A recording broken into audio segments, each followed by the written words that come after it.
Hello everyone, welcome back to my video.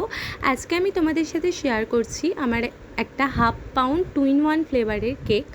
আর এই কেকটা কিন্তু আমি তোমাদের একদম প্রথম থেকে ভিডিওটা শেয়ার করেছি তোমাদের সাথে, যাতে তোমাদের একটু বুঝতে প্রবলেম না হয় যে কিভাবে কি কেকটা বানানো হচ্ছে। কারণ এর আগে আমি যে কটা ভিডিও শেয়ার করেছি প্রত্যেকটাই কিন্তু ক্রাম কোটের পরে জাস্ট ডিজাইনটা তোমাদের সাথে দেখানোর চেষ্টা করেছি। তো এই ভিডিওটা সেই জন্য আমি একদম প্রথম থেকেই শ্যুট করেছি। আর এখানে আমি 1/2 পাউন্ডের কেকটা 5 ইঞ্চির টিনে বেক করে নিয়েছি, আর 4টে মোট স্লাইস করেছি যাতে একটু উঁচু লাগে, কারণ কেকটা আমাকে যে রেফারেন্স পিকচারটা দেওয়া হয়েছিল সেটা একটু টলের মধ্যে ছিল। তো 1/2 পাউন্ডে টল করার জন্য একটু জাস্ট আমি স্লাইসটা বেশি করেছি। আর এটা 2-in-1 ফ্লেভারের মধ্যে ছিল, হাফ পোর্শনটা স্ট্রবেরি ছিল আর হাফ পোর্শনটা ভ্যানিলা ছিল। তো আমি এখানে স্ট্রবেরি ক্রাশটা দিয়ে আর পুরো ওভারঅল যে কেকের বেসটা রয়েছে পুরো জায়গাটাতেই কিন্তু আমি চকো চিপস দিয়ে দিয়েছি, হোয়াইট চকো চিপস।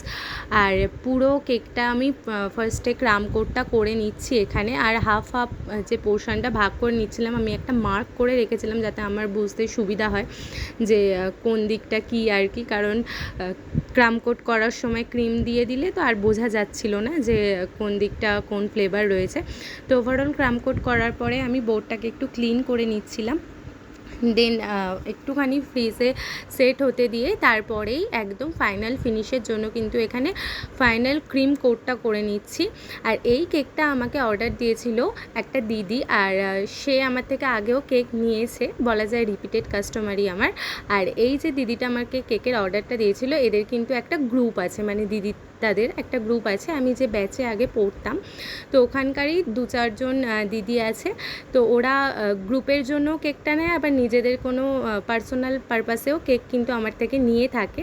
তো দিদিটার বাড়ি আমার থেকে প্রায় আমার বাড়ির থেকে ডিস্টেন্স প্রায় অটোতে গেলে 30 মিনিট মতো। তো অত দূর থেকে আমার কাছ থেকে কেকটা নিতে এসছে দিদিটা।